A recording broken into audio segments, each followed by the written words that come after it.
So hello, good afternoon. Now here in Lisbon it's good afternoon. Welcome all to the 8th CERENA seminar. My name is Gustavo Paneiro and I'm going to share this session, which is dedicated to the Sustainable Development Goal 8, decent work and economic growth.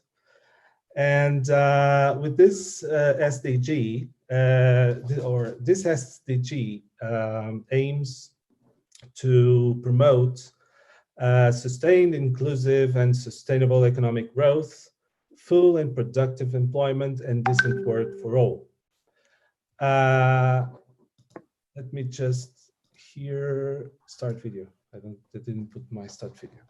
So for this, and particularly in the context of the development of new methods, techniques, and products, in this webinar, we will count with the presentations of 3 fellow colleagues from CERENA. We are going to start with Cristina Vila from CERENA-FEUP, from Oporto, and she will present a very interesting work about the application of biotechnologies for soil and subsoil beneficiation. Then we will watch the presentation of Moisés Pinto. He will talk about the delivery vehicles for therapeutic gasotransmitters NO based on nanoporous materials. And this presentation is based on an ongoing project founded by FCT, where Moisés is the PI. And lastly, finally, we will have the presentation of the PhD student, João Neves, with the title Uncertainty Integration into Mine Planning. And João will reveal a bit of his PhD work that hopefully it will soon end. Well, we are now using a different platform for the presentations. Hopefully you all are watching us via YouTube. You can put all your questions at any time on the chat of YouTube. We will store all your questions. And I think it will be better for us to put the questions on our presenters at the end of all the presentations. I believe it is easier to do in this way. If all of you agree. And well, I just have to thank you and acknowledge the presence of Maria Cristina Vila, of Moisés Pinto, and João, that hopefully will come soon also. And I will also like to thank you the opportunity to chair this seminar, which I gladly chair right now. And well, Cristina, do you want to start?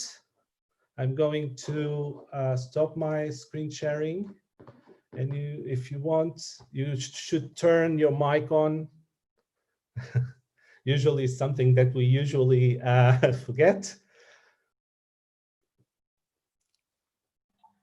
Okay, thank you, Gustavo, for your presentation. Good morning to everyone. So let's start my presentation. I need to share the screen, but I cannot share my screen.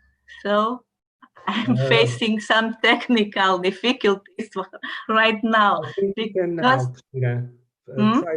Try it now. Again? Yeah. Okay, now that's okay. Yeah. Thank you very much. Welcome. So, I don't know. Okay. Are you seeing my presentation?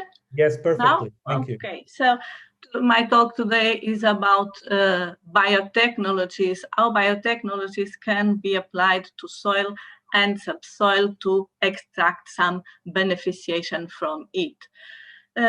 So my name, as colleague Gustavo already mentioned, I'm Cristina Vila, and I work at Faculty of Engineering of University of Porto.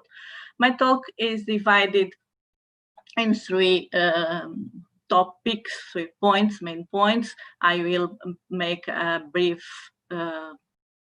description, a brief introduction to soil and subsoil biotechnologies. Then I will focus on biomining or biohydrometallurgy, referring industrial applications, laboratory works, and some of the research in which I have participated in the last years. And the same for bioremediation, field applications, laboratory studies, and research conducted here in FEUP's CERENA's labs. So we are talking about a natural resource that comes from, that constitutes the skin of the earth, and as human skin, it has layers, and the top layer with the protective function, the most protective function, and then it goes until from the top layer to the subsoil. Inside soil is composed, as already anyone knows, composed by mineral particles of different composition and size, and also organic matter, and then considerable volume of pores that constitute really microbiomes composed by the diversity of microbial communities and nutrients and air and water. So sometimes when the soil is saturated, the air is the pores are full by water, but it has the good conditions to have life here inside. So depending on if we come from the inside of the crust to the outside, we can have anomalies.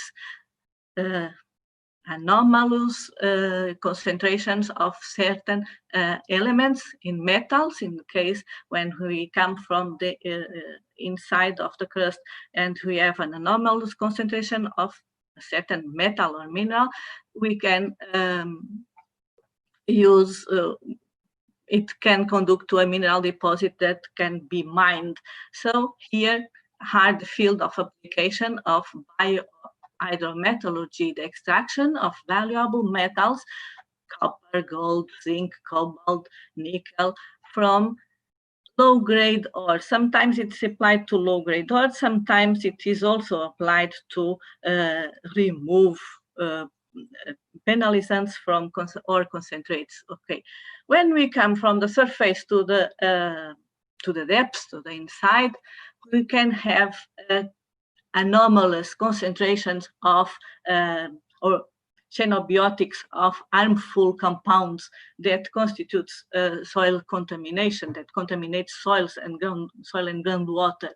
So here also bioremediation, the bacterial activity are very is a promising technique to remove and to clean the soil contaminated with several compounds, either it be organic and different types of organic contaminants, and the contamination, the soil contaminations are, the bigger contaminations are from organic compounds, but also inorganics as metals in mining areas with in the wastes, contaminated lands in mining areas or other industrial areas.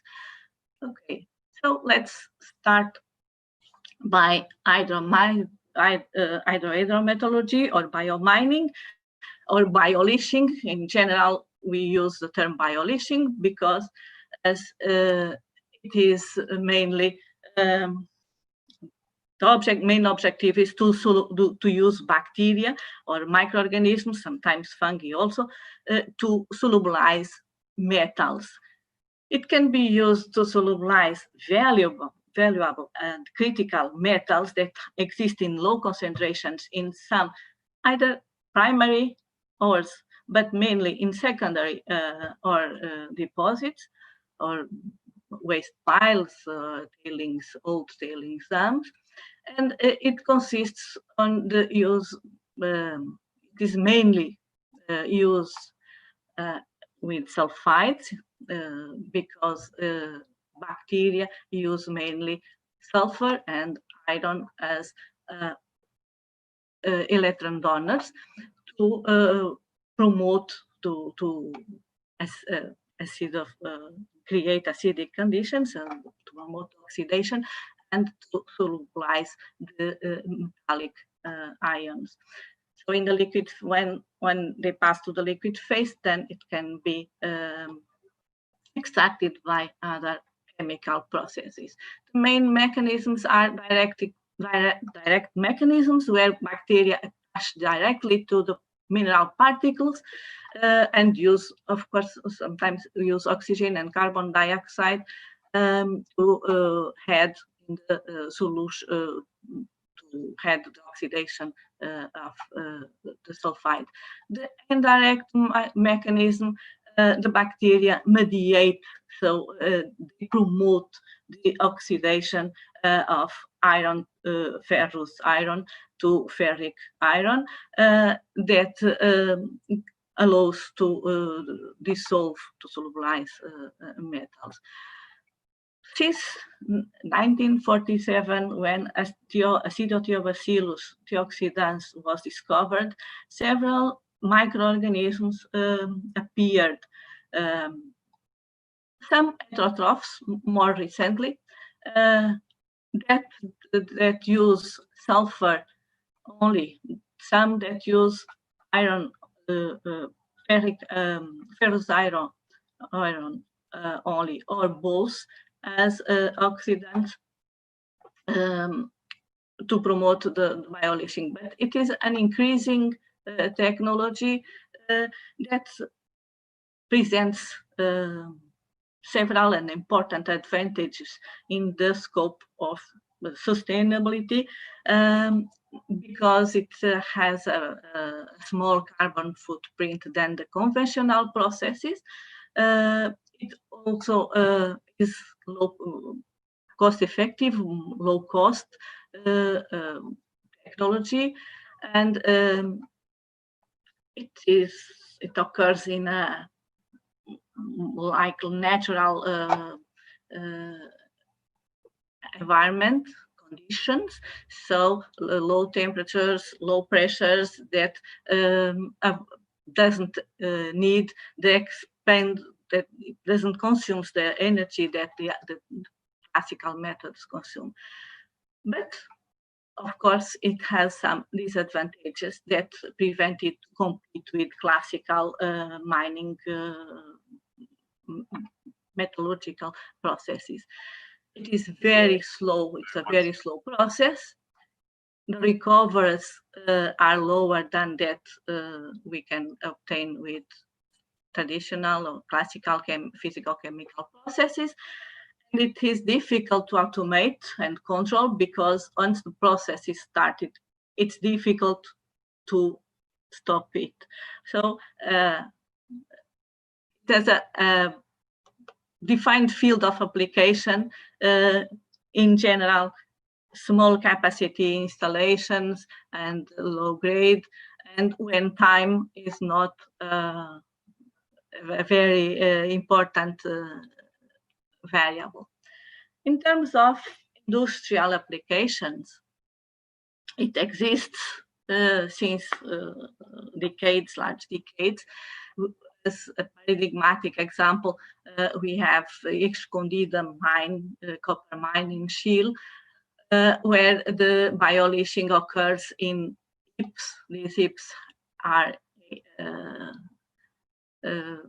18 meters high, in a very large area of leaching. It can be performed also on slope or on damp leaching or in situ bioleaching, and now more faster with faster kinetics, we have stirred tank reactors, which we have as an example the cobalt recovery from a former copper mine in Uganda, and also, for instance, this gold mine in Uzbekistan. Okay, before starting any project, of course, we know we need to perform lab tests, and in bioleaching we have to experience the different scale tests.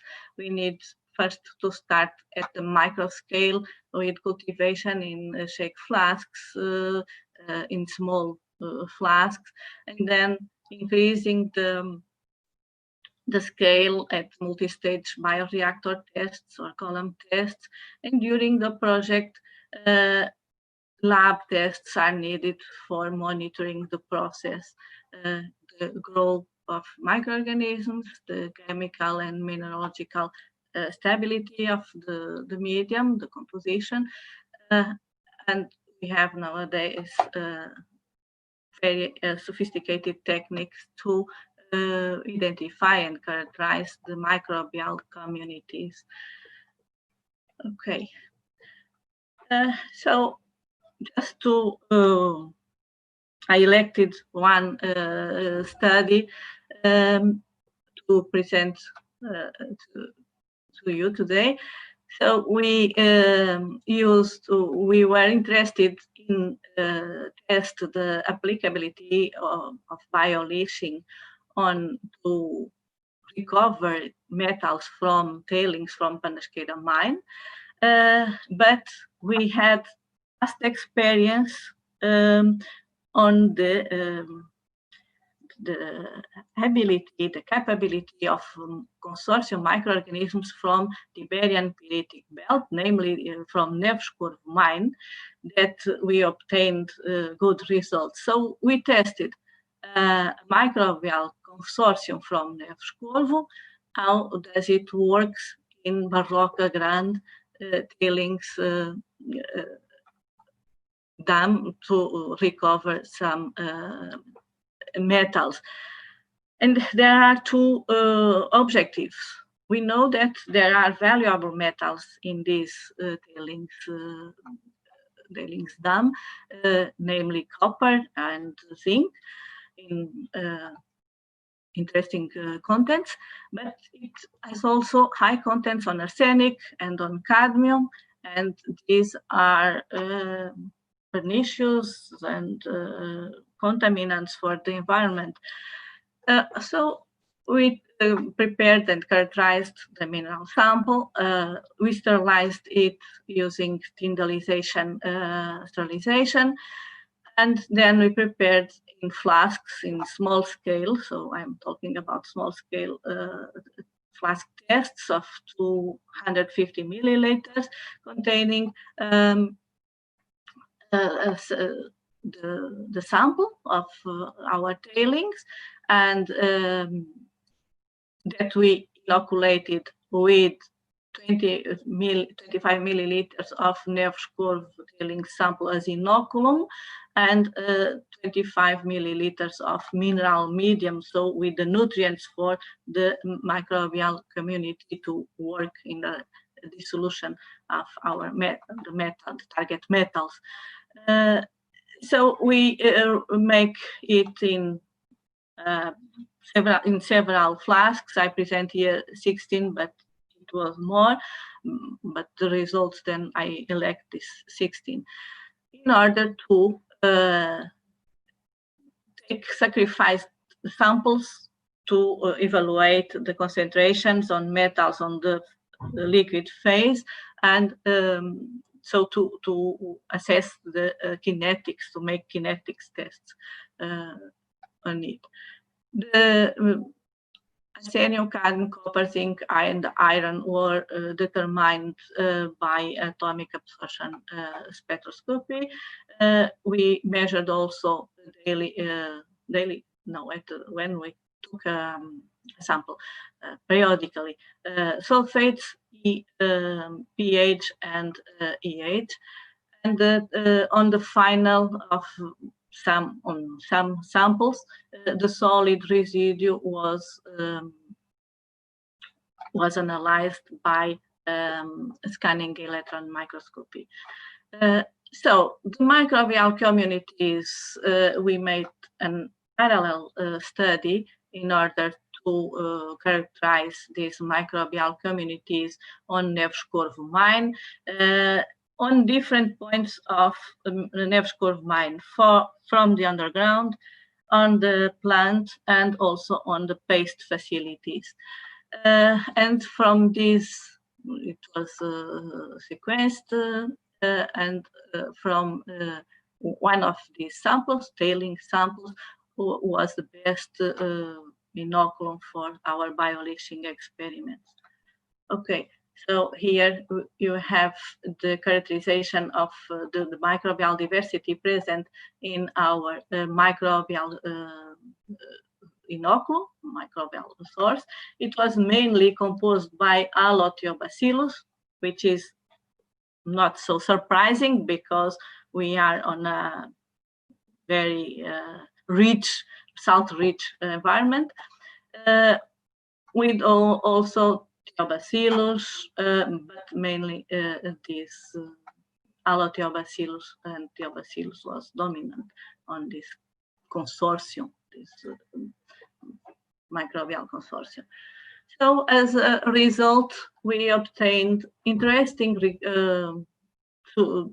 recoveries or removal of the contaminants as arsenic and cadmium. 96.5% of arsenic was removed, and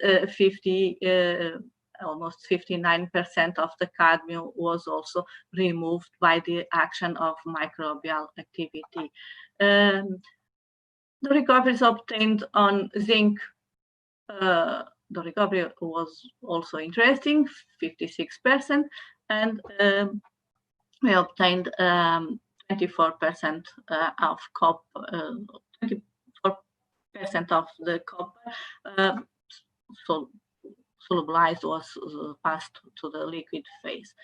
So we have the pH decrease along the 65 days of the test, and which has a corresponding behavior on the pH, and also an increase on the sulfate decay, the bioleaching occurrence and efficiency. Of course, I didn't mention in the previous slide, but on the blanks, we get less than 1% on all the elements on the liquid phase. So I didn't show you.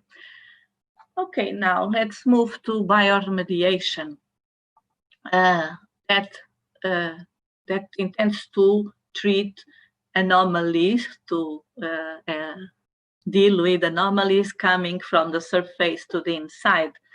And this we can control more because are not natural anomalies. They are originated by human activities. So among the soil and groundwater remediation technologies, we have several chemical, physical, and some thermal, that is physical chemical processes, and biological processes. Today, I'm going to focus on two techniques to biological processes based technologies that are bioventing, which combines the enhanced bioremediation with soil vapor extraction. So it takes advantage of the properties of the contaminants, the volatility of contaminants, to remove this part by airflow, and also the remaining part is degraded by proper microorganisms. Okay, so bioremediation, there are several biodegradation mechanisms in the scope of bioremediation. We can have aerobic oxidation when microorganisms use the contaminants as carbon source and with some nutrients, nitrogen and phosphorus and so on, plus in the presence of oxygen, then the contaminant will be mineralized. So the degradation, when the degradation is complete, the contaminant transforms to carbon dioxide and water. In field, sometimes, the major times, the occurrence is a partial biodegradation. Another process, and that underground is interesting, is anaerobic oxidation. And as on products, we have electron acceptors and anaerobic reduction that is applied to chlorinated and fluorinated compounds, halogenated compounds, more precisely. As the allococoids, this is used organic compounds with short carbon chains, and anaerobic can be applied in different range of carbon chain or carbon rings. Okay, so as field applications, I have to mention that in Portugal there is no, the soil contamination is treated like a waste. Soil contaminated soil is treated like a urban waste or a dangerous waste, and it goes to landfill. But nowadays things are changing, and we have two cases in Europe, one in France, where it was applied in situ bioremediation to clean TCE contamination by injection through injection walls. The inoculum was injected in a microemulsion. There is, as it is also for biomining, nowadays we have commercial products, commercial inocula for certain contaminant types and for certain contamination paradigms or types. Another example was a combination of biological processes, land farming, which is an ex situ technology, with in situ aerobic bioremediation in Belgium, in a contaminated site with volatile organic compounds, and it was BTEX, but it was mainly composed by xylene in this case. This is more recent. They are also recent. They have less than 5 years, this work. Okay. So in terms of laboratory studies, of course, before starting, we have to make the aptitude tests. So it includes the microscale batch tests, laboratory soil tests, because on the microscale we test it on liquid medium, then it has a different behavior when we pass to solid soil or solid medium, and then we have to make it at a pilot scale or in a small fields, in a small scale at field. Okay, so okay, now I think I'm 5 minutes later. I'm going to run faster. Show you a research conducted here by our team that was performed by a colleague, Manuela Carvalho, in her PhD, and it continues. So we collected a soil sample in the Matosinhos refinery area, and we enriched the mother culture. We prepare a mother culture from this soil and enrich it and transfer it and adapt it to the contaminants in the range of BTEX, benzene, toluene, ethylbenzene, and xylene. And then efficiency was controlled by the concentration of the contaminants in the gas phase through GC, and also by the spread in Petri dishes, and it was effective to remove the contaminants on the volatile contaminants of gasoline, mainly present in gasoline. So what did you test? You test the behavior of these microbial consortium. It was also a microbial consortium, and our experience told us during the past that microbial consortia works better than isolated microorganisms. So this microbial consortium was tested in different geological origin soils. So we tested a schist soil from the Marão tunnel excavation, when it was excavating the tunnel, granite in Porto Matosinhos in a fresh slope excavation also, and the limestone from Simpor or Sozelas quarry. Sorry, before it.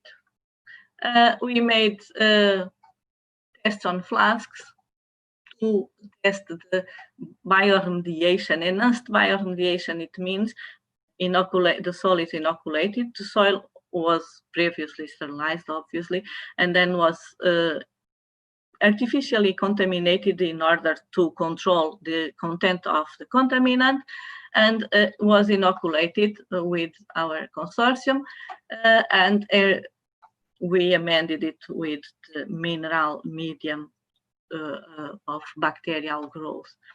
And we scale up these tests to steel column tests of bioremediation that we can see on the left upper part.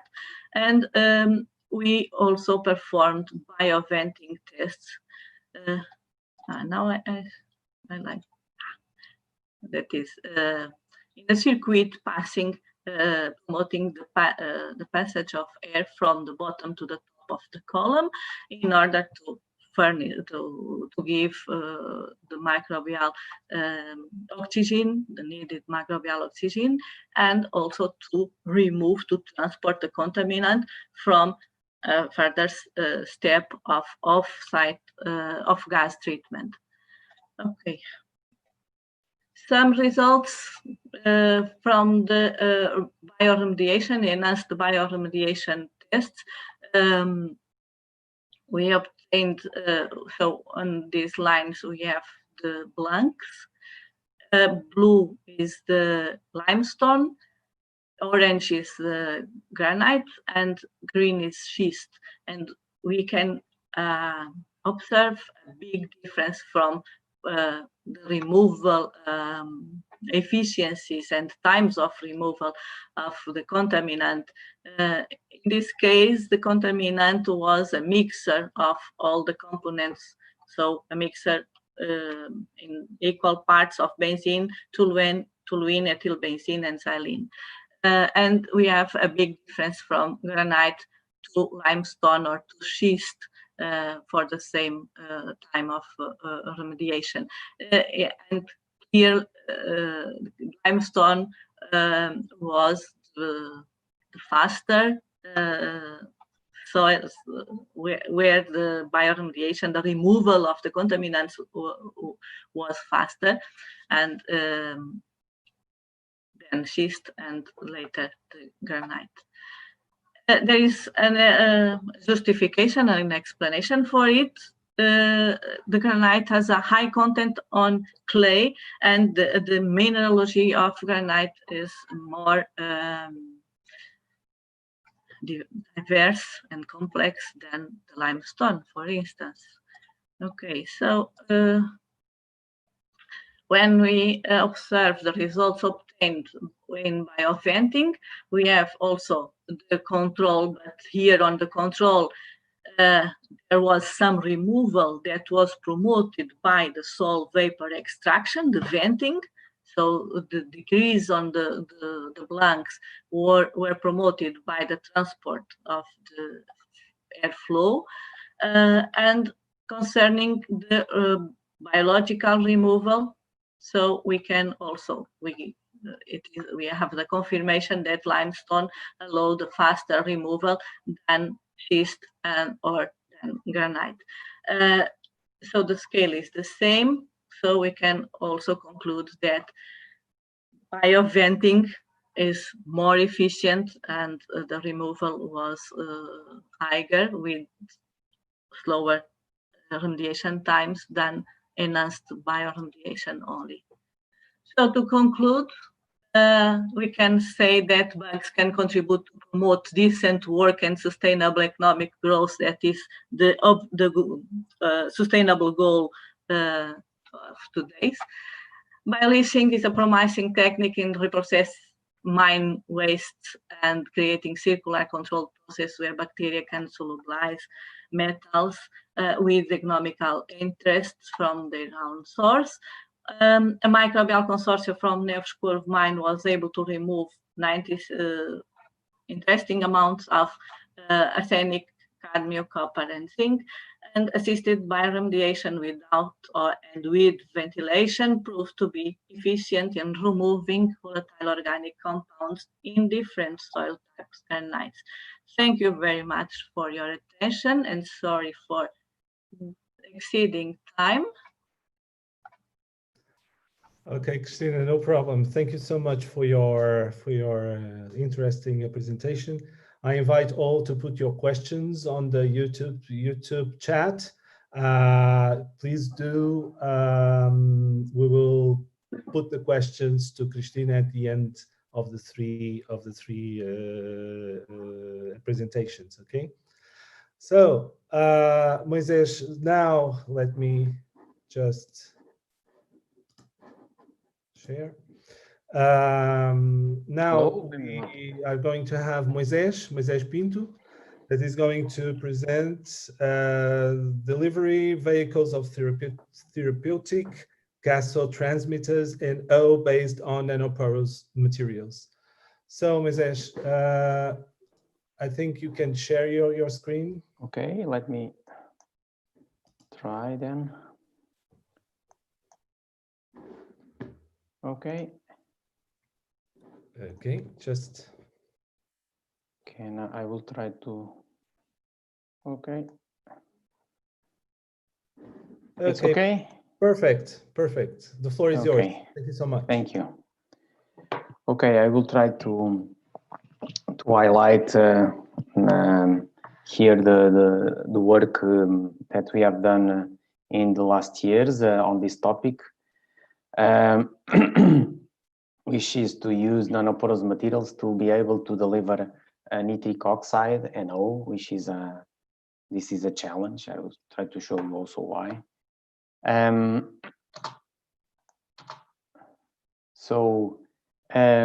NO plays a very important role in several systems of the human body. So it is what we call a gasotransmitter because it is used by our body to regulate many systems in our body. The problem is that NO is also very toxic at high concentrations, and from the chemical point of view, it's a very reactive radical molecule. It has one unpaired electron. I'll try to one paired electron, so it is very reactive, and so it poses some dangers. It cannot be administered to people easily. and nevertheless, it is used in several therapies. There are main therapies actually being used today is on cardiovascular disease, also on cancer therapy. There's quite a lot of active research as antimicrobial also, and for wound healing. And in here is where we are targeting our application for our materials. However, most of the delivery of NO until now has been done with homogeneous donors, so molecules that can release nitric oxide. These, well, difficult names, diazonium diolides and nitrosotiols are these main two types of molecules. I show here one example. This is a diazonium diolate, and also here S-nitrosotiol. And they can release NO because they can hydrolyze in water. Nevertheless, these molecules are difficult to use because they do not release only NO at a specific target site. So we don't have a selective release. We usually have a systemic release. And the molecules that are formed in the end, so it releases NO, but for instance, in here in the end, we will have an amine in the human body. So they are toxic also. This is why several researchers in the recent years have tried to develop new platforms to store and release NO, polymers, nanoparticles, liposomes, then dendrimers, and also porous solids. And we are working here. This is what I'm going to show you. This is our contribution to this field. So the strategy is, I would say, not very, from the conceptual point of view, it's not very difficult. It means that we need to store the NO molecule inside nanoporous materials, so materials with very small pores that have the dimensions of molecules also. So we store the gas inside, and then we can put the material in contact with the affected area of the body that we want to use to treat. And the NO is released only on that confined area. So in principle, if everything goes well, we will deliver NO, pure NO, to the area where it is needed. We have in the last year studied quite a lot of different materials. In here, I will try to focus mainly on titanium silicates and also metal organic frameworks. I also talk a little bit about clays, but just briefly because I don't not have time to show everything. Well, and here some of the publications that we have published recently. So starting with titanium silicates and also zeolites, our first work was mainly trying to understand several what was the effect, what could be done, more properly, what could be done with different types of materials. So in here, just to show what we have done as a basic characterization. In here we have the amount of nitric oxide that can be stored inside the material, and in here we have time. I will not talk too much about experimental details, but nevertheless, if you have some questions, you can post them on the chat of YouTube, and I will be glad to answer them. Okay, so in here we have the increase of the amount that goes inside the materials as a function of time. So you can see in here that it takes several days. But most important thing is to see how NO can be released from the materials. We see in here that one of the material is completely different from the others because it can release NO during several hours, almost 1 day under vacuum. So comparing the materials, we can see that this material ETS4, it is a titanium silicate, has a very small area comparing with other materials. So this is not a question of having high surface areas or high pore volumes, but it's more a question of having the right chemical surface properties to bind NO inside it. We devoted a significant effort to understand why it was so good, ETS4. So ETS4 has some water molecules that are coordinated in here in this green octahedra. We have the titanium, and these red dots in here, some of them are water molecules that can be removed from inside the pore. So in here we have a pore, this is a water molecule, we can remove it by vacuum and heat, and then we can form pentacoordinated titanium in here. And when we introduced NO inside the nitric oxide, will coordinate to this titanium. There are several possibilities. The most stable one is this one in here. So this explains why this material is so good to store NO, and also it also explains in our perspective why it is also releasing it slowly, because NO is strongly coordinated to the material.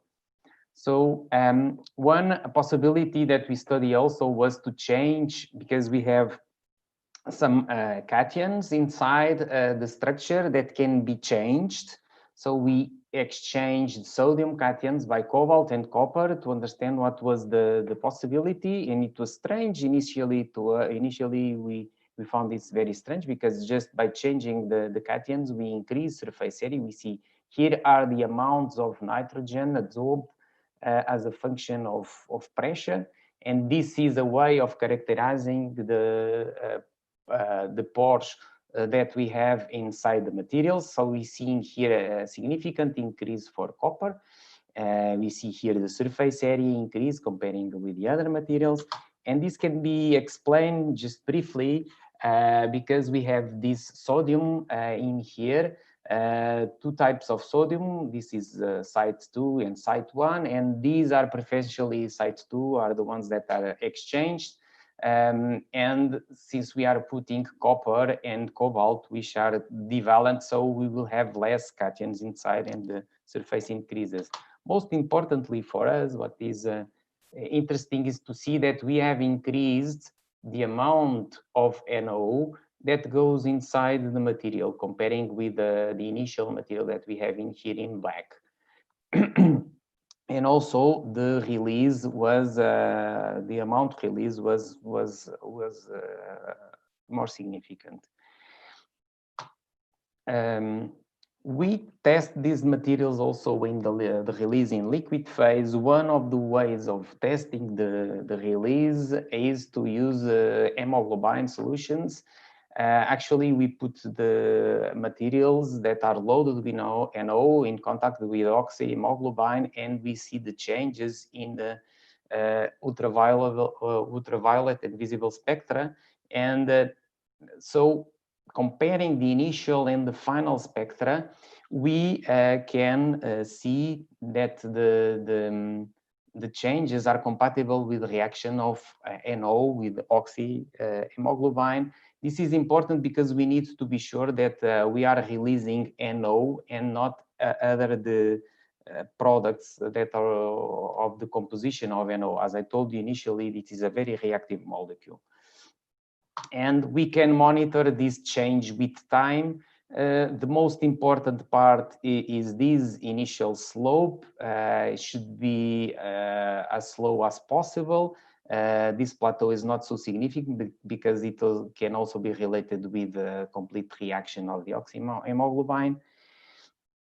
So this is a way also of seeing the effect of the chemistry of the surface on the release of NO.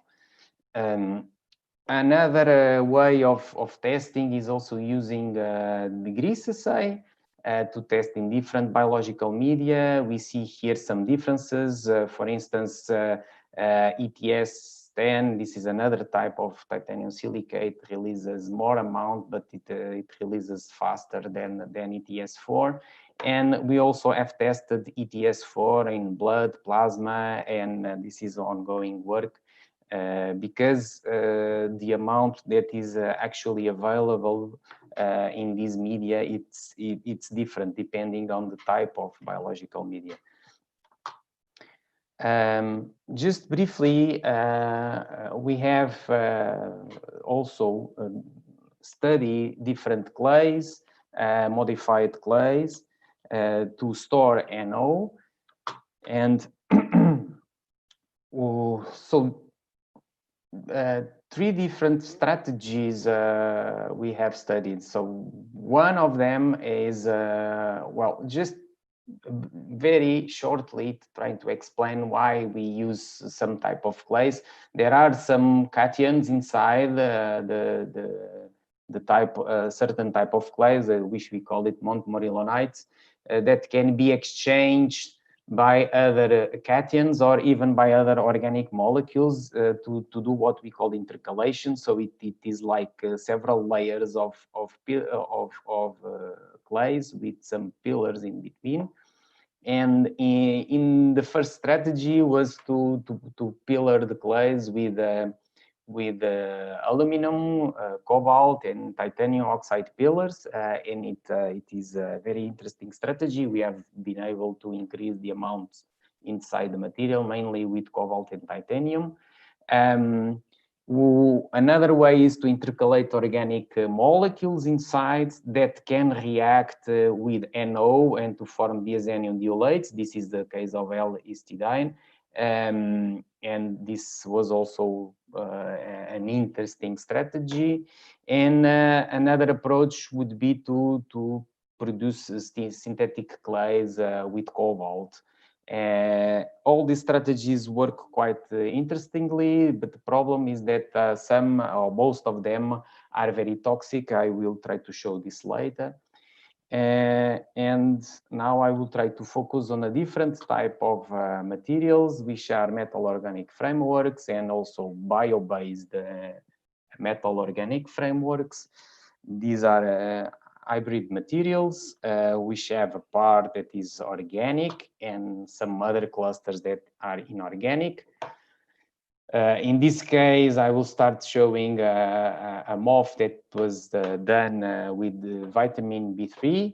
So niacin or nicotinic acid, this molecule here can coordinate, you know, on this side or also on this side to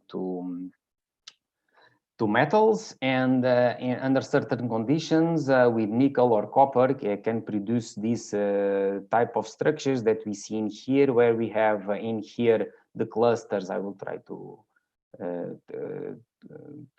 just briefly explain. These are the octahedra where we have the metals, and in between we have organic molecules, and we have the voids in here, not many space. Nevertheless, this is sufficient to absorb NO inside. And we see in here that the amounts that go inside are significant. And more importantly is that we can release almost all amount that goes inside when we apply vacuum.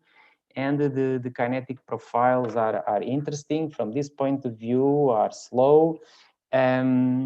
And also the theoretical amounts also suggest that this NO is coordinated to metal centers.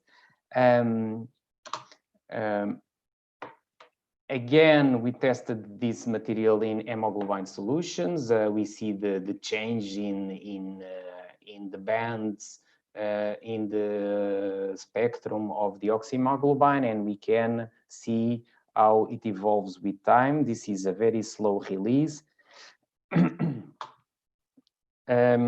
This is connected, at least this is what we believe, is that when we remove the water that is in here at this position between the two cobalts, we can after coordinate NO. Nevertheless, we have done some, with these models, we have done some density functional theory calculations with these models.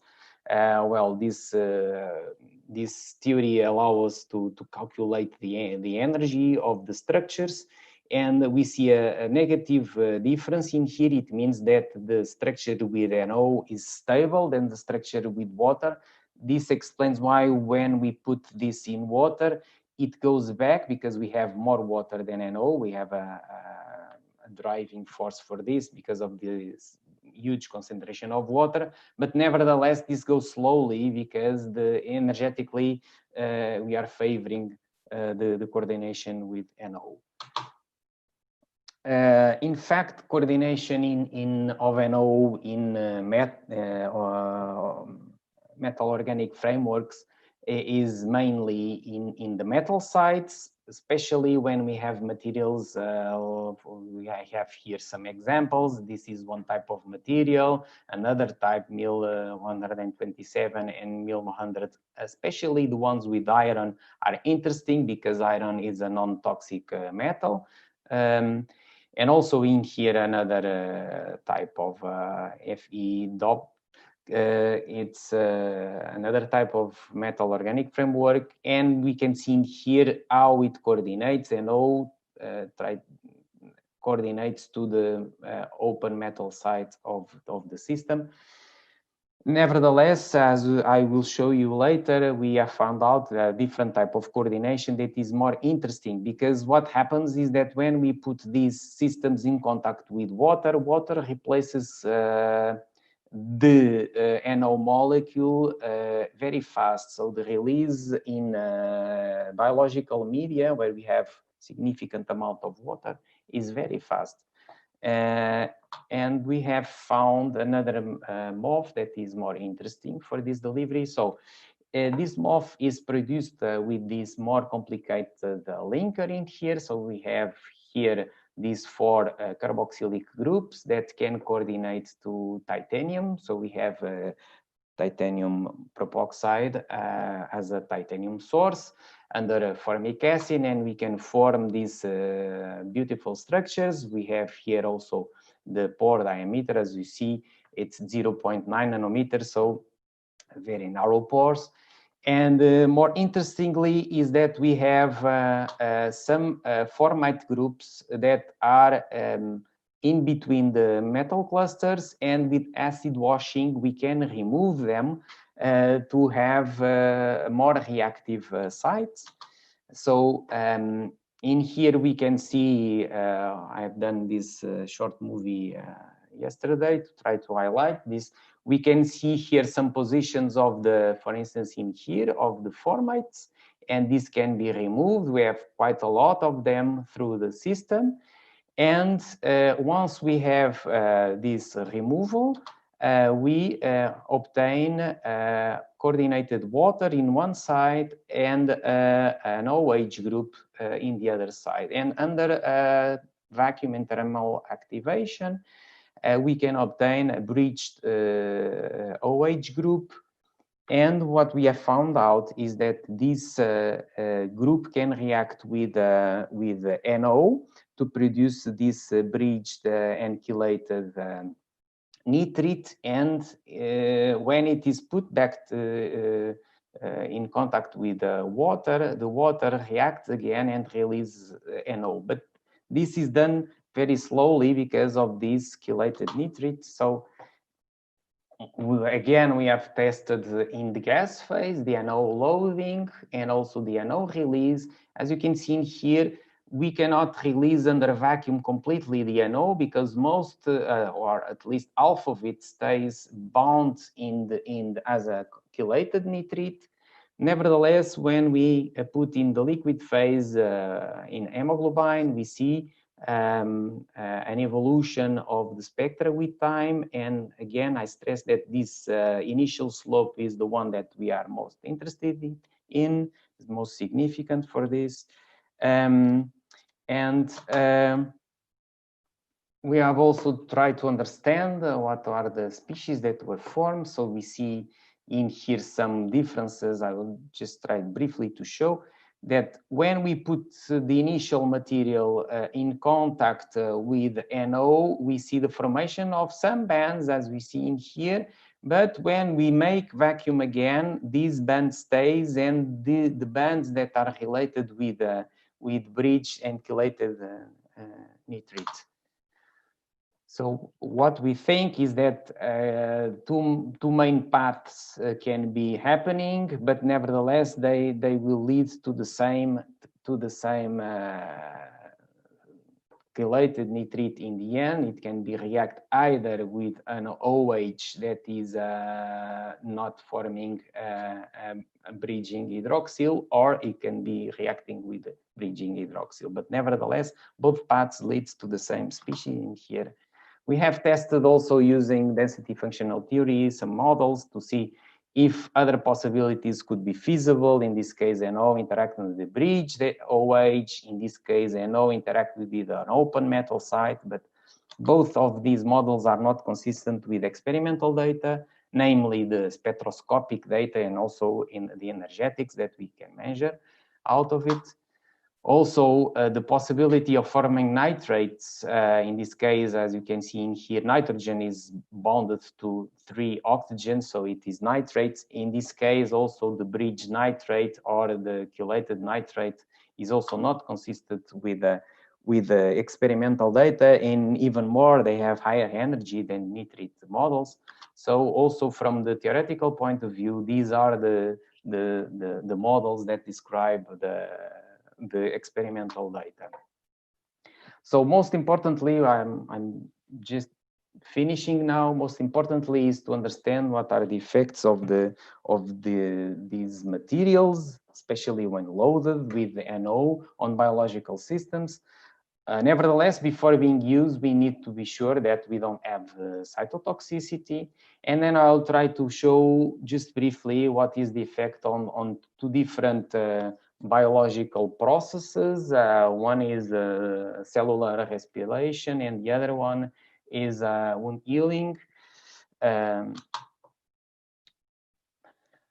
So we have done the assessment of the cytotoxicity, so toxicity to cells, but we have chosen initially this type of cells because these are immortalized cells, so they are from, I would say, not exactly the same cells that we have in our body, and they are human cells but already changed. Nevertheless, we use them because they are easy to use. We see in here, so viability, it means that if we have 100%, it means that we did not kill any cells after the 24 or 72 hours. And if we have 0, it means that we kill all the cells. So we see in here, for instance, for these clay-based materials, that after, especially after 72 hours, we see already some toxicity, especially in this case, and also in this one.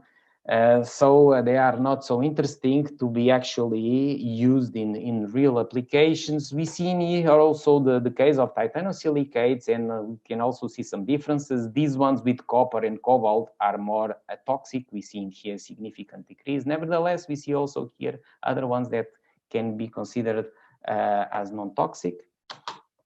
Nevertheless, this is one important thing is that we have realized that it's important to also to change cells. In this case, we change for primary cells from the human skin, and this type of cells is we can call that we are testing with cells that are similar to the ones we have in our body, and we see that the panorama is completely different. In this case, they are much more significantly affected. Also, in this case, we have more differences between the materials. Regarding the biomorph that I have just shown, also for the HeLa cells, we see some, at high concentration, we see some toxicity. And also when we load with NO and put in contact, again, we see, especially with cobalt, more toxicity. With the cells from skin, we see even more this effect of toxicity. So in these materials are not interesting to be used with cells and also with, well, in real life applications. Nevertheless, for instance, the other morph that I just shown, titanium-based morph, it is very interesting for ELA. Well, when we test the ELA cells, almost no toxicity, but even with primary keratinocytes, they are not that much affected. Even when we put a very high concentration, usually we are already pushing too much, because usually we don't need to put this significant concentration. So controlling the cellular respiration, this is one of the effects of NO on the cells. We see in here some, well, we see in here the oxygen consumption of the cells, that is, they are consuming the oxygen, so it decreases with time. And we see that, well, some additives need to be added. I will not try to explain this in detail, but we see in here that when we have the ETS4 with NO, we have a small plateau in here, so we are inhibiting the respiration, and depending on the amount that we use, we can inhibit it more. But if we use too much, then we are disturbing completely the system, so it is not useful. Nevertheless, we see in here just a very narrow window of time of this inhibition. Another thing that we can see is the stimulation of the cell growth. So we have what we call a simulated wound, which is a small spot without cells in the cell culture. And then we monitor with time how the cells occupy that void space over there. So we see in here, these are actual pictures from the culture. So we see that how the cells grow to occupy this. We see that when we have ETS4 with NO, we have 80% more. It occurs the cell migration occurs 80% more faster.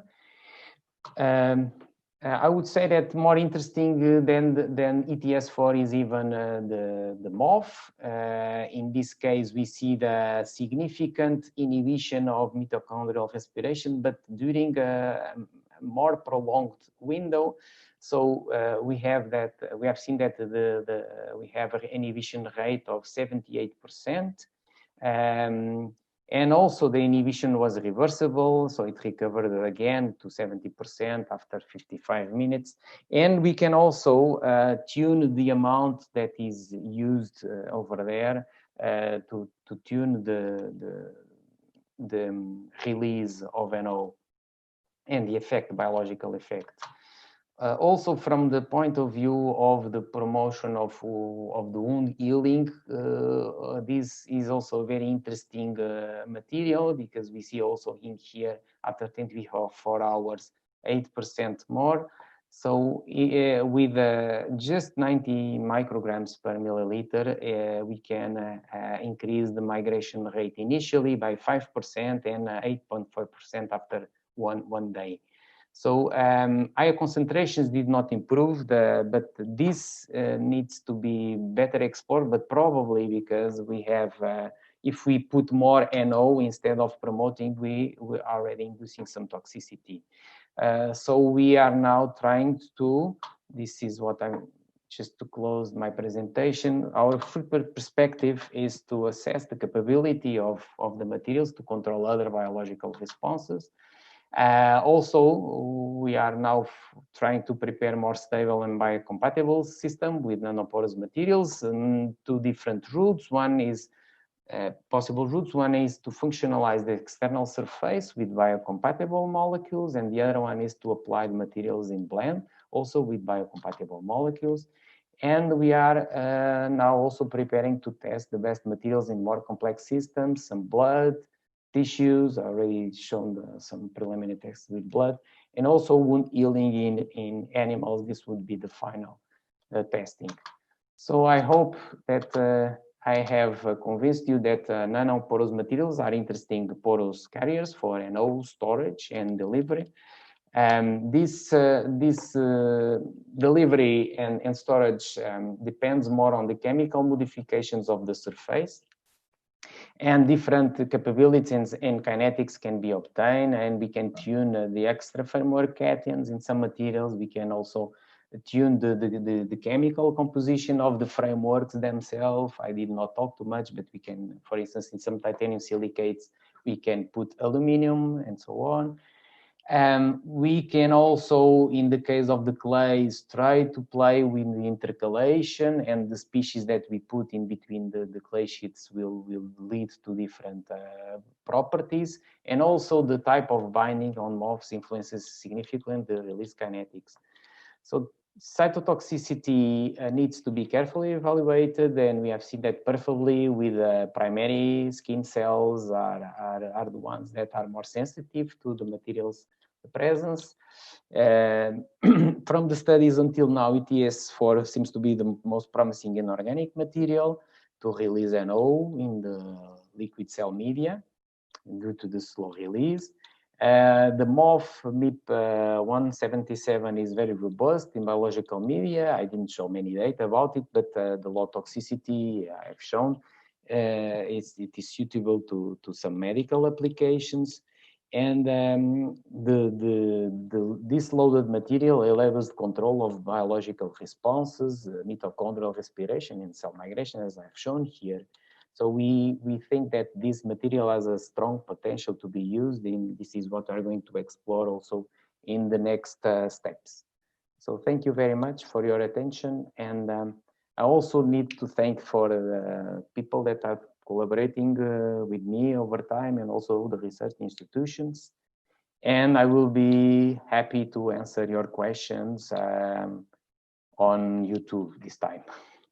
Thank you. Okay, thank you, Moisés. Thank you so much for your presentation.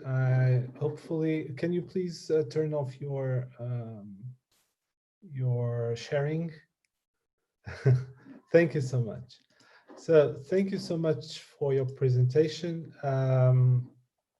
We are now, hopefully, and I will recall that all the questions should be put on the YouTube chat.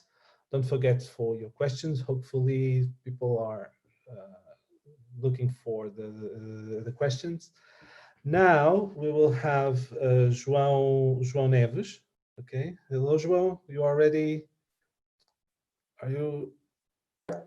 Hi. You ready? Okay. Yes. João will present his. If you want, you can start to share your screen. The work of João has the title "Uncertainty Integration into Mine Planning." As I told João, is a PhD student. He's hopefully finishing his PhD thesis. This didn't work. Okay, now we are seeing. Okay, João. What are we seeing exactly? Do you see the which one of the screens? Okay, I am seeing the. It's the correct one. Okay, thank you. You're fine. Okay, so João, the floor is yours. Thank you so much. Okay, so good morning or good afternoon. So I'll try to be brief so we can all go to lunch. So I'll be presenting the work we've been doing in partnership with Somincor, trying to integrate uncertainty of the block models into mine planning. Okay, so first I'm going to briefly talk about. Okay, this can go there. Okay, so I'm going to briefly talk about the typical mine report structure. So we have two layers. So there's management in one layer, and on the other layer we have all the different departments. Okay, so the first thing we need to do is to get into our topical, is to explain that there are specific report flows for information here. So there are specific KPIs for each division. So geology will report resources and reserves, and this is important. And then planning is mainly concerned with the project value and cash flows. So production reports mine tonnage and the cost for tonnage. Then we have the ore plant that is mainly concerned with production tonnage and the concentrate grade. And then finally, the commercial department, which reports on the revenues. Okay, so that's for the information flow with management. Within the mine structure itself, we have geology taking samples from reality, applying morphology and geostatistical modeling to build a block model or resource model that then transits to the planning, and the planning routines will produce production schedules from long, medium, and short, with increasing short term, with increasing complexity, which will forecast not only on ore production when the schedule is implemented by production, but also on concentrates and cash flows with revenues from commercial. Okay, so far so good. The problem here that we are going to try to solve is that there are mismatches between all of these expectations. Okay, so there's a mismatch between the reality and the resource model. There's more mismatch, or rather a compound mismatch, which flows from producing schedules on that mismatch. There's also that overflow to plant and production departments. There's also a mismatch on the production implementation of the schedule. Okay, we'll go into that in a second. And this all compounds and ends up with significant mismatches, or can lead to significant mismatches between planned and effective revenue. Okay, so what does this all do? It leads to the blame game, okay? And the blame game, it's unfair because so mine industry technicians, engineers, and geologists, they are all they all have a very high degree of competence, and they're very knowledgeable of their work. And so this blame game, because at the end of the day, if profits go down, there's a blame to someone. This blame game drives stress up, which in turn drives human capital productivity down, and it's neither fair nor warranted for people working at the mine. So what we tried to do was to find the reasons for this mismatch and work out ways that we could alleviate this problem. Okay, to do that, we analyzed mainly 4. Here are 3 of them. So obviously we are leaving out commercial. It's not their fault, and we're not going to talk about planning just yet. So we start in the end. So we have the plant. So the ore plant inherits uncertainty from upstream, from production in geology. And but it's also the first stage where grades can systematically be evaluated, and there's a high degree of control over the processing procedures. So it's quite unlikely that the plant is to blame for these mismatches. Obviously, some fluctuations may occur, but they are reasonably well modeled usually. So then there's production, which again inherits uncertainty from upstream, but here we deal also with human variability meets nature heterogeneity. So a lot of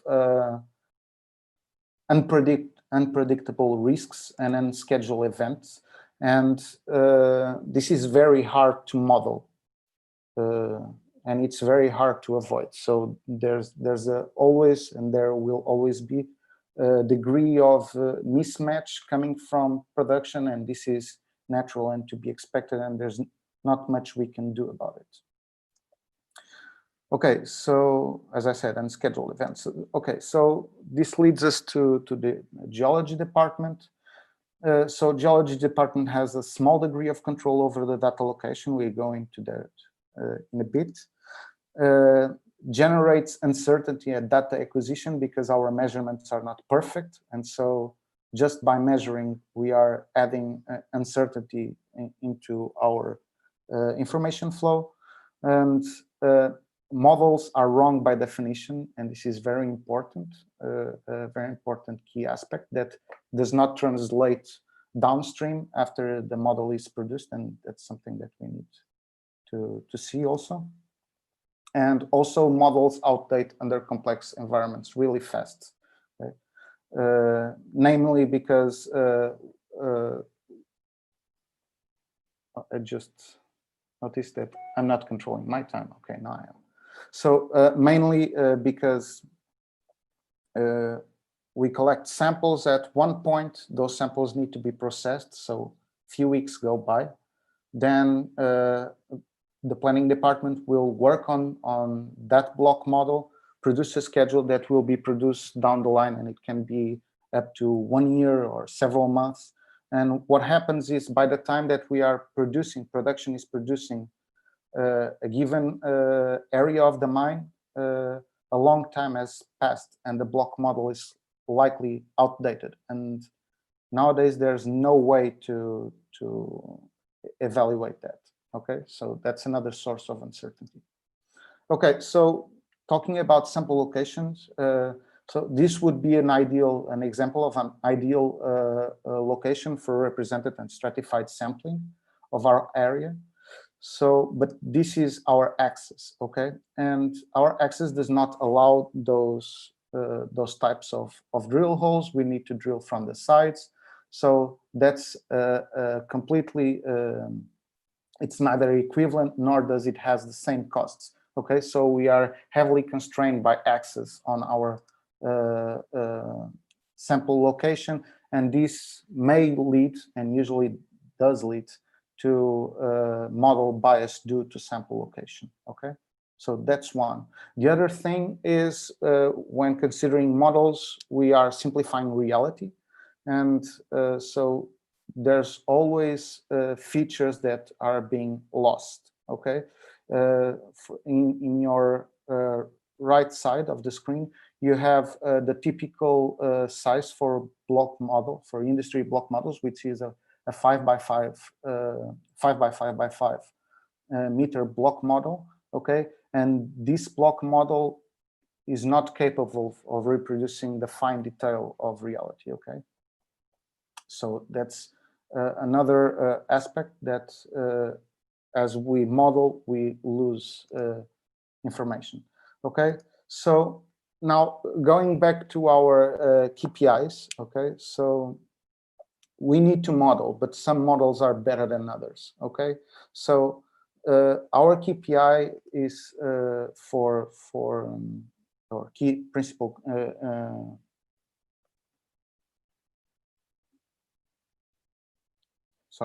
so our KPIs are for geology are resource and reserves, okay? So if the mine operator is listed in an index stock exchange, resource and reserves need to be computed using kriging methods, okay?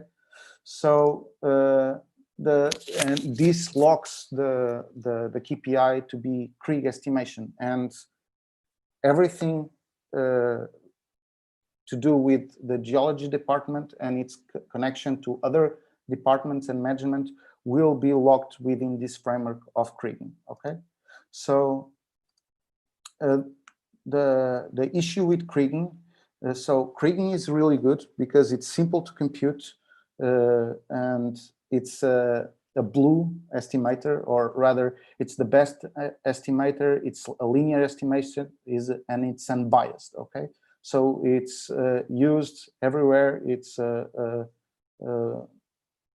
globally accepted as a good estimator to estimate our reserves and resources, okay?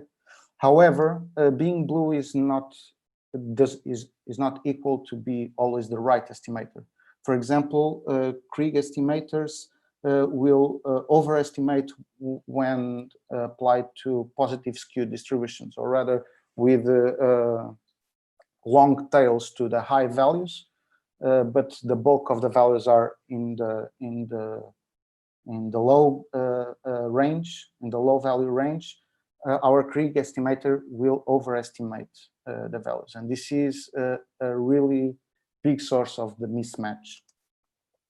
So the other problem is precisely that the general case for mineral deposits is that we have skewed, positive skewed distributions. Okay, so this is not a new new discovery. Journal has been vocal about this in the 80s, so it's a long time.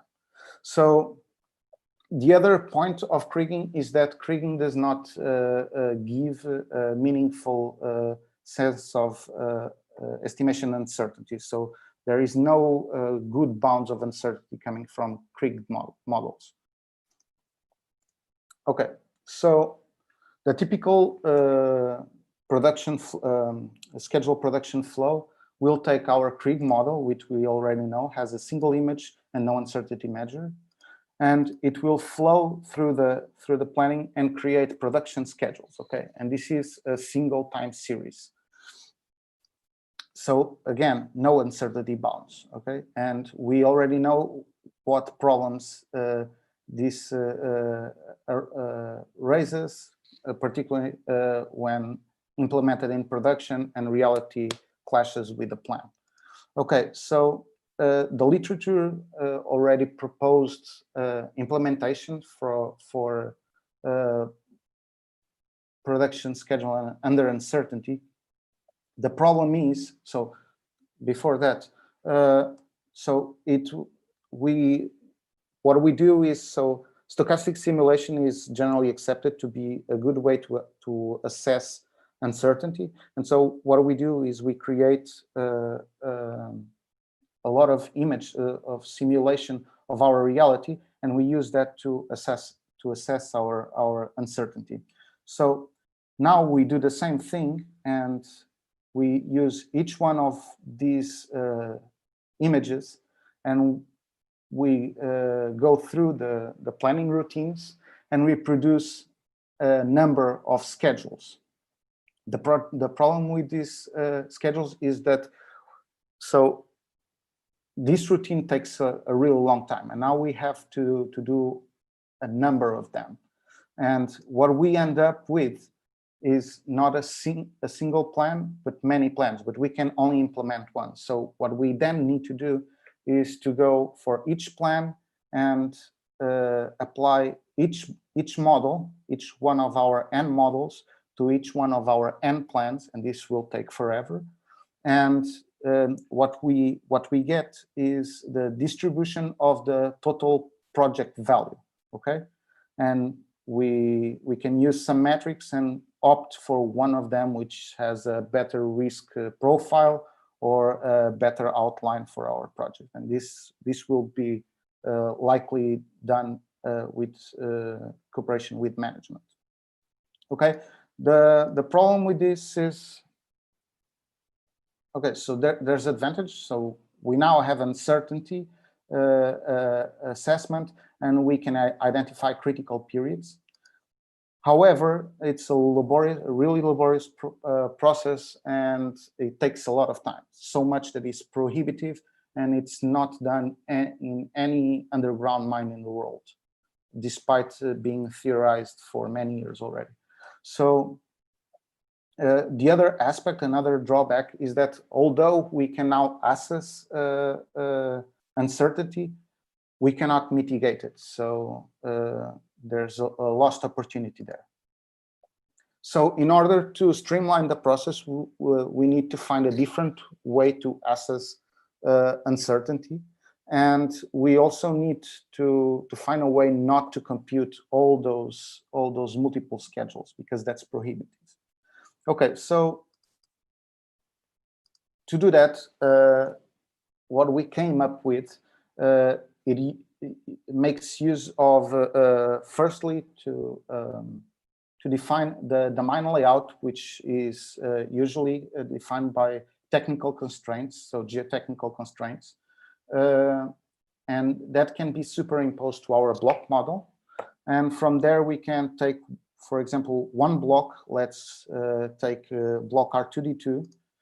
And we have, for each one of our simulations, we have a number of values composing the block R2D2, okay? And the first approach would be to compute the average for each block, so we now have one image of, or one mean value for the grades or other properties for each one of our simulations, okay? So for example, that could be 100 simulations. We can now parameterize those using a non-Gaussian parameterization, making use of percentiles, quantiles, and reduce the volume of data that we are going to treat.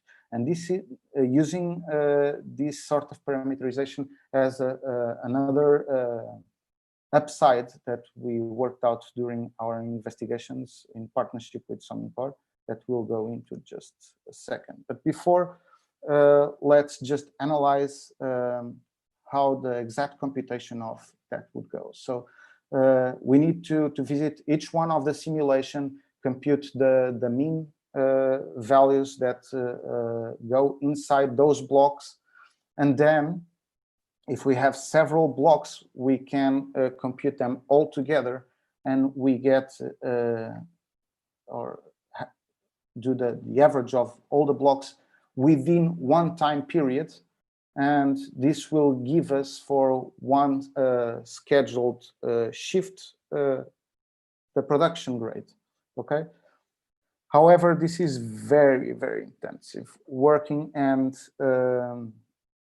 it still relies on going through all the distribution. It relies on knowing beforehand the mine layout. So if we try to build different stopes, we need to query the entire model again. And this, again, becomes really prohibitive and may be highly impractical applied to big operations, okay? So the solution that we came up with to overcome this problem was to compute the target percentiles for each node, okay? And then arrange a way of aggregate those percentiles at each node into the shift block stope mixture, and get the distribution for that shift for the point node, which we can then, using Monte Carlo simulation, transfer into a block or stope support to access the production schedule uncertainty. Okay, so we then take the values for our 2D2 and other two blocks, okay, which will have roughly, for example, this distribution for each one of them. We can apply the quantile interpolation, which is used usually for image processing, and we tried it here with good results. And now we get so this red distribution here is the resulting distribution of this quantile interpolation, which on a CDF will look like this, okay? The commutative distribution function will look similar like this. However, if we used our exact computing, the real values should be more like this blue CDF here, okay? But if we apply Monte Carlo simulation for the number of simulations that we have, over this distribution here, we get this third distribution, which is very similar. It's a good enough approach, a good enough approximation. the great advantage is that this is really, this is not taxing at all to compute, and we can now access the schedule, the production schedule uncertainty at the shift detail, okay? So at the very minor detail on the fly, and we can change our schedule and build our schedule and always evaluate the uncertainty that we are promoting, okay? This is some, so we tested this for many different stope configurations. And as you can see, our evaluation for the stope uncertainty is always really close to the real stope uncertainty, okay? So this was a game changer, as we can now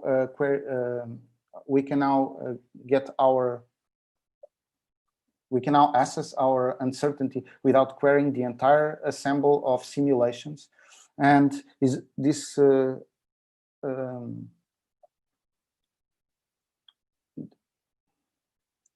methodology is versatile enough to allow for any arbitrary estimator that we think, okay, so for example, so the Krieg estimator with the mean may not be a good estimator.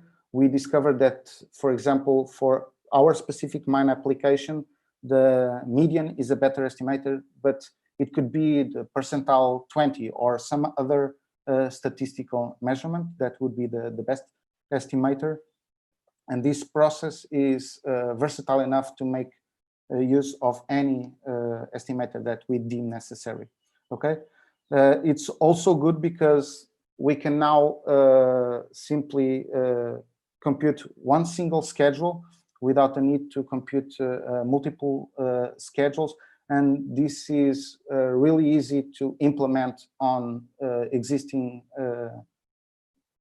mine planning routines at the mine sites, okay?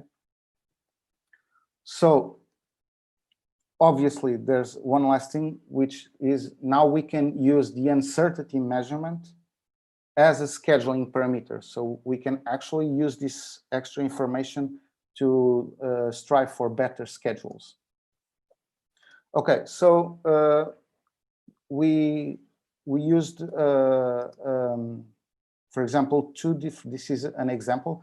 We used two different criteria to optimize our schedule. So this is the traditional criteria, which we focus, for example, on maximizing our NPV or stabilizing our plant feed grade. And we add a different criteria, which is based on the uncertainty criteria, which we are going to try to minimize, for example. Okay, this is a mock flow chart of our algorithm to compute the production schedule using these two criteria here.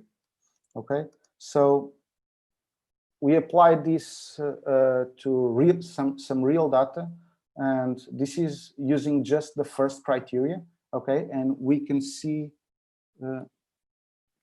I hope you can see this. This doesn't show really well here, but so here we have in black our real production, and we can see that it does not deviate outside the bounds of our predicted variability. So our uncertainty assessment is good enough to make sure that our production does not deviate outside the predicted parameters, which is quite a good feature, considering the current reality at the mine sites. And this is using both criteria. So we are now also minimizing the uncertainty, and we can still bound our prediction in ways that reality does not go outside of our predictions. So another way that we can use this is by only using this new information, this new uncertainty information. We can actually strive for different goals, completely different goals on the schedule procedures, which is, for example, the goal of complete separation between grades. So, for example, to get one shift producing only low grades, another shifting producing only high grades, and with minimal uncertainty. And this is what we get here. So this spiked, which doesn't look really nice, but it's really good. There's a detail here, and you can see that the bounds are really tight together. This is the 10 and the 19th percentile, I believe. Yes. So the bounds are really tight together, and we are producing exactly what we are planning to produce. And this is something that just does not happen in reality. So this is a revolutionary methodology here. Okay, so we are already applying this in the industry. So we've developed the tested software for modeling simulation in partnership with the Geology division at Somincor. And they are now in the process of implementing and integrating it, this software and this methodology on their block modeling routines. And it was such a huge success that we've been able to also start working with the mine planning division in order to build a plugin and implement our methodology over there as well, which will complete the cycle and allow them to completely revolutionize their mine schedule routines. Okay, this is what I have. Sorry for going off the time here. Okay, João, thank you so much. So let me just share this screen. So there is any questions from anyone? I just have to. Yes, there is a question from Maria João. I have to disable my. Okay, so Maria João Pereira asks to Cristina Vila that if there is any project at industrial implementation level going on, and where. Okay, so with my participation now, I don't have any project at the industrial scale. In Portugal, I really don't know some field implementations. I know that in the landfill of Chamusca, they have a small facility where they use bioremediation, but sorry, my video is, sorry. But we are waiting for, concerning contaminated soils, we are waiting for the legislation.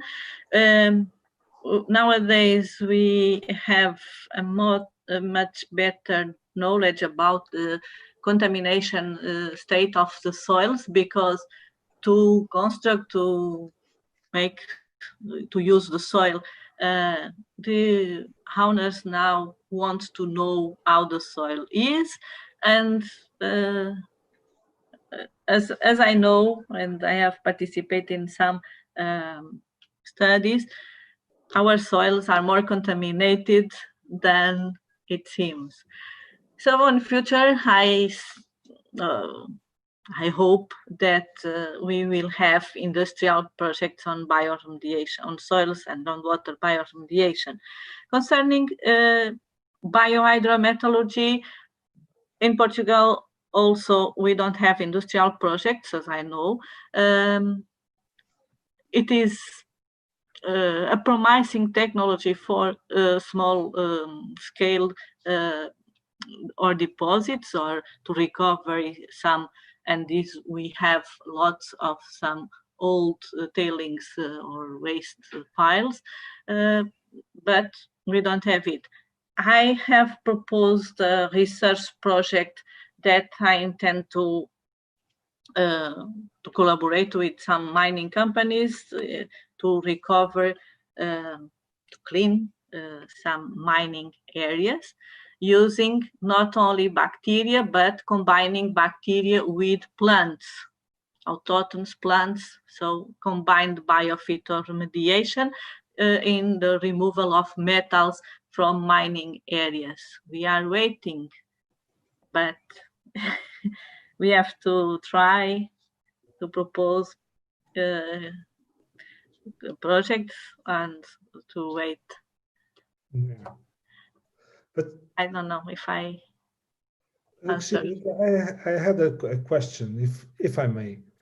Of Is that course you may. I think, and I'm not sure because it's not my area of expertise, but I think there are some problems concerning to European regulations on the application of, in some fields I know that there are some restrictions on the applications of biomaterials for remediation in other areas, for example in the oil industry. Are those restrictions applied to soils as on the applications that you presented, or it's a gray area yet? Well, when we are talking about these biotechnologies, I would compare it as the cheese industry or yogurt industry.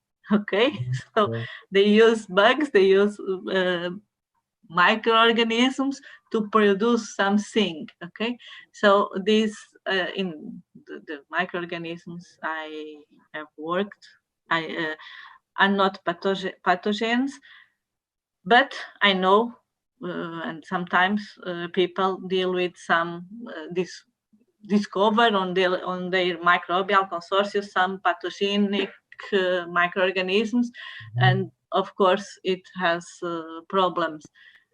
I don't know legislation in Portugal about, there is no legislation about contaminated soils yet.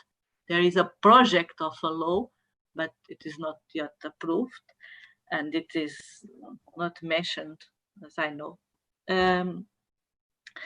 Of course, there are problems and conditions and some conditional issues on the transport of microorganisms.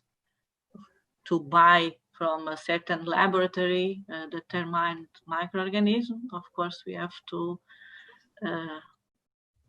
satisfy or to comply with some.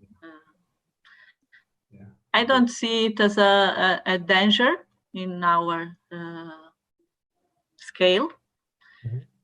I don't see it as a danger in this case. Okay. Okay. Sorry. If I'm allowed, I would like to ask Moisés,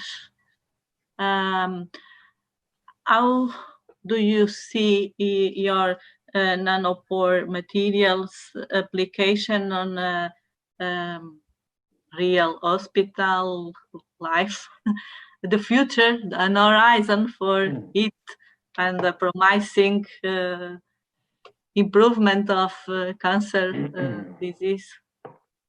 Well, this is always a challenge to develop materials for biomedical applications because of the restrictions, of course. But we think that some of these materials, especially the most stable ones and the ones that are already shown to be non-cytotoxic, if in the next years we can apply them in different types of systems, because nowadays what we have, the materials actually a powder. Okay, most of these materials, when we make the synthesis, in the end we obtain a powder, which is not very useful to use in real life. Usually it's better to have some type of oil or some type of paste or some type of bandage. And also we are now developing some polymeric systems where these materials are incorporated. And these can be actually, well, for instance, scaffolds and so on can be easily applied on top of wounds, for instance, for wound healing. And this is what we are now doing. So I hope that in the next years, I will have something more interesting, more close to real life applications. But this is a very, the release of nitric oxide is something that in the last decades, since the Nobel Prize on this topic, has attracted a significant amount of research. And now we understand that this controlling the NO, nitric oxide in biological systems can lead to different strategies. So from the conceptual point of view, this is interesting to see that we have different methods to deliver this molecule.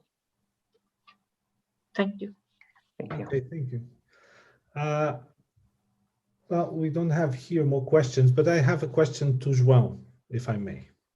João, you talked about the prohibitive application of some methods because of the computer costs and time-consuming computation, right?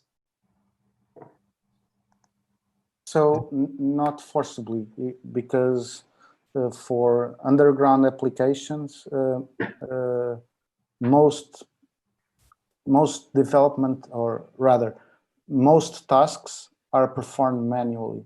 They need to be cited manually because there's currently no robust algorithm that computes that it's not NP hard, and that is able to do that for us. So right now it's still done by human users, and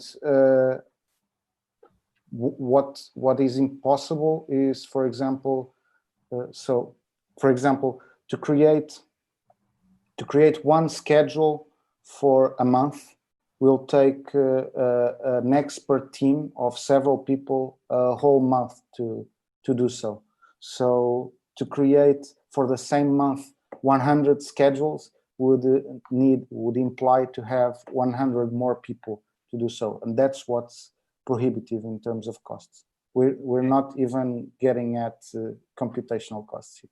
Okay. So in what way does your methodology helps to overcome that issue? Okay, so the difference here is that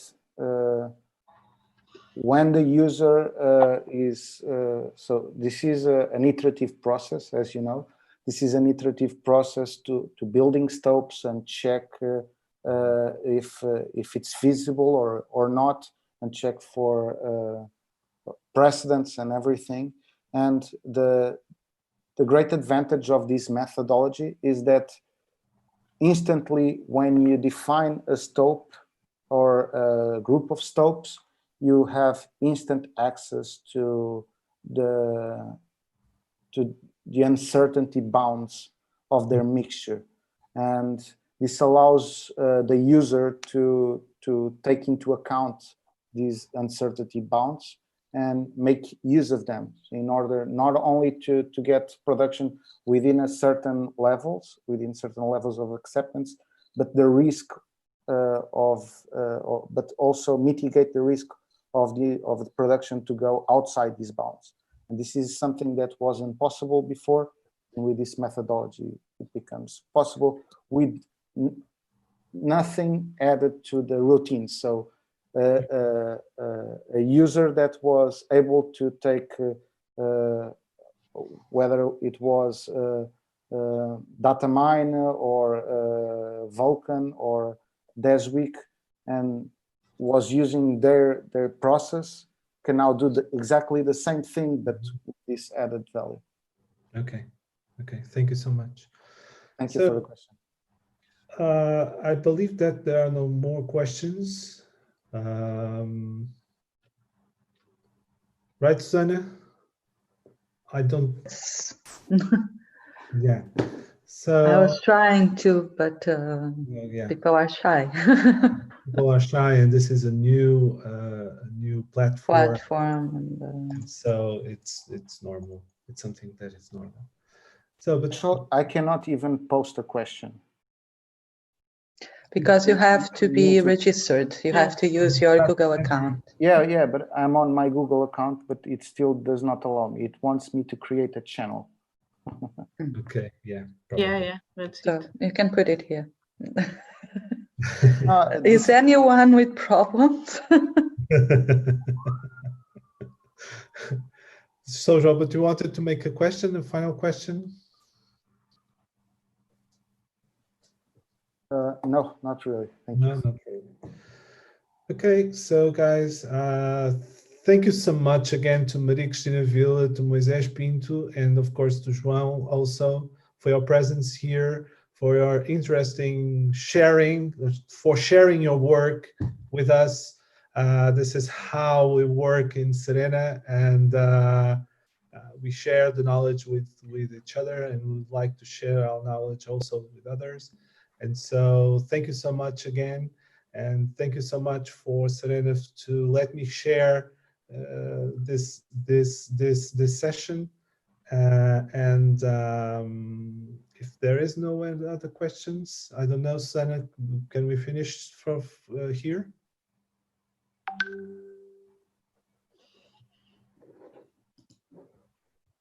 Yes.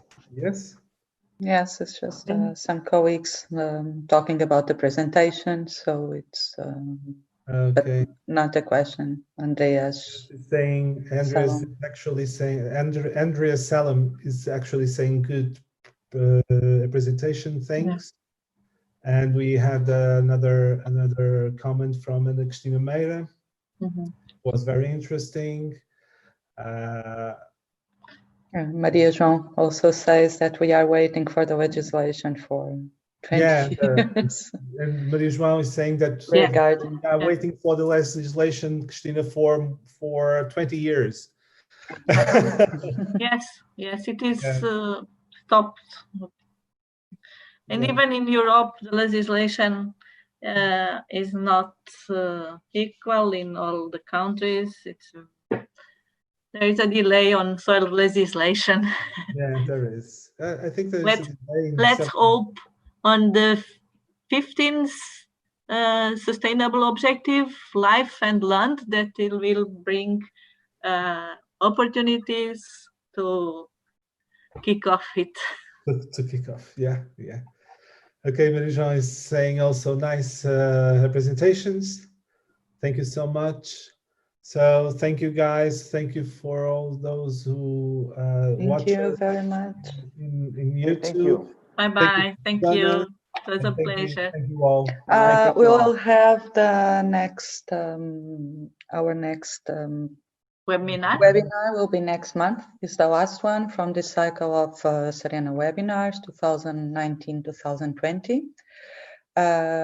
It's related to health. And it will be in the same platform. Yes. So follow us on CERENA webpage, CERENA Twitter, and you will have more news related to the next CERENA webinar. And the final CERENA webinar of this cycle, first cycle. Okay. Great. Okay, thank you. Hope to see you there. See ya. Okay. Bye-bye. Thank you. Thank you.